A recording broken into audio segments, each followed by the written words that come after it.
Syria में लंबे समय से जारी संघर्ष और विद्रोह आहिस्ता आहिस्ता शांत हो रहा है।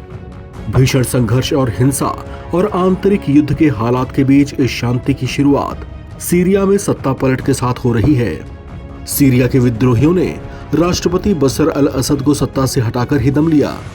उनके सत्ता से हटते ही यहाँ छिड़ा गृहयुद्ध भी खत्म हो गया है। लेकिन विद्रोह के बाद की ये शांति सीरिया के लोग बेशक महसूस कर रहे हों, पर इस शांति और सत्ता पलट का कितना गहरा असर मिडिल ईस्ट समेत भारत पर पड़ने वाला है, इसका आपको शायद एहसास नहीं होगा। दरअसल सीरिया में असद शासन के पतन के बाद संभावना जताई जाने लगी है कि इससे दोनों देशों के द्विपक्षीय संबंधों का भविष्य प्रभावित हो सकता है। इन कुछ गुजरे वर्षों में भारत और सीरिया के बीच मित्रता बढ़ी है। असद सरकार भारत के प्रति बेहद सकारात्मक और मित्रतापूर्ण नजरिया रखती थी। उन्हीं के शासन में दोनों देशों के बीच करीबी बढ़ी थी। लेकिन अब सीरिया में बदले राजनीतिक समीकरण मध्य पूर्व के देशों के साथ भारत के संबंधों को प्रभावित कर सकते हैं। असद सरकार के पतन से सीरिया में अनिश्चितता का दौर शुरू हो सकता है। ये मिडिल ईस्ट में भारत के पॉलिटिकल और इकोनॉमिक हितों के लिए चिंता का कारण है। सीरिया के तेल क्षेत्र में भारत के दो महत्वपूर्ण निवेश हैं। तेल और प्राकृतिक गैस की खोज के लिए ONGC और IPR इंटरनेशनल के बीच 2004 में समझौता हुआ था। सीरिया में काम कर रही एक कनाडाई कंपनी में 37% हिस्सेदारी प्राप्त करने के लिए ONGC और चाइना की CNPC ने ज्वाइंट इन्वेस्टमेंट किया हुआ है। भारत के तिशरीन थर्मल पावर प्लांट प्रोजेक्ट के लिए $240 मिलियन का कर्ज दिया है। इसके साथ ही IT और फर्टिलाइजर सेक्टर में भी इन्वेस्टमेंट कर रखा है।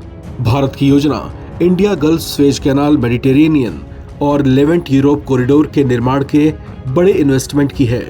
इसमें भारत के साथ सीरिया भी भागीदार है। सीरिया में लंबे समय से छिड़े गृहयुद्ध को लेकर भारत ने असद शासन के साथ साथ विद्रोहियों की ओर से की गई हिंसा की भी निंदा की थी।